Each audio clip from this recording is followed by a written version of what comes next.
शेतीचं नुकसान झालंय। आज तुम्ही कृषी मंत्री या नात्याने पाहणी केली आहे, काय परिस्थिती आहे? त्यामुळे खरं तर खूप मोठ्या प्रमाणामध्ये पिकाचं नुकसान झालेलं आहे आणि धाराशिवचा जर विचार केला तर त्यामध्ये जास्त सोयाबीनचं नुकसान हे जास्त झालेलं आज मी पाहिलेलं आहे।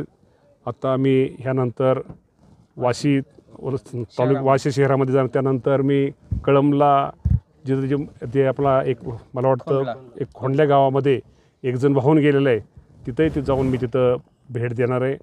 खरं तर संपूर्ण राज्यामध्ये गेली 2-3 दिवस खूप मोठ्या प्रमाणामध्ये पाऊस पडतो आहे।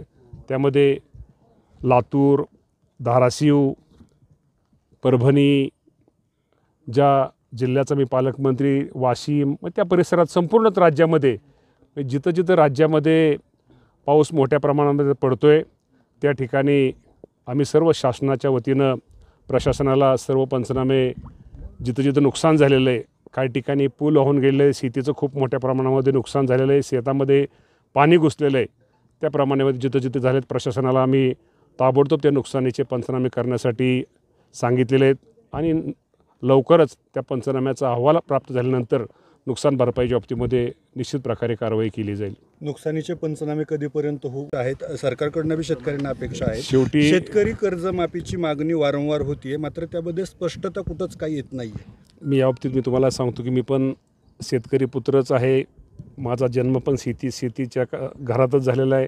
आजही मी सकाळी उठल्यानंतर मला शेती दिसते, झोपायला जरी घरी संध्याकाळी गेलो तरी मला शेती दिसते। त्यामुळे शेतकऱ्यांचे प्रश्न काय आहेत, शेतकऱ्याच्या अडचणी काय आहेत, हे माझ्यासारख्या कार्यकर्त्याला निश्चित प्रकारे शेतकऱ्याचा पुत्र म्हणून त्याची जाणीव आहे। त्यामुळे निश्चित प्रकारे आपण कर्जमाफीच्या बाबतीमध्ये जो आज तुम्हाला प्रश्न विचारला, या बाबतीत मी तुम्हाला एवढंच सांगेल, या बाबतीमध्ये राज्याचे मुख्यमंत्री देवेंद्र फडणवीस साहेब, एकनाथ शिंदे साहेब, अजितदादा पवार साहेब निश्चित प्रकारे योग्य वेळेस योग्य तो निर्णय घेतील।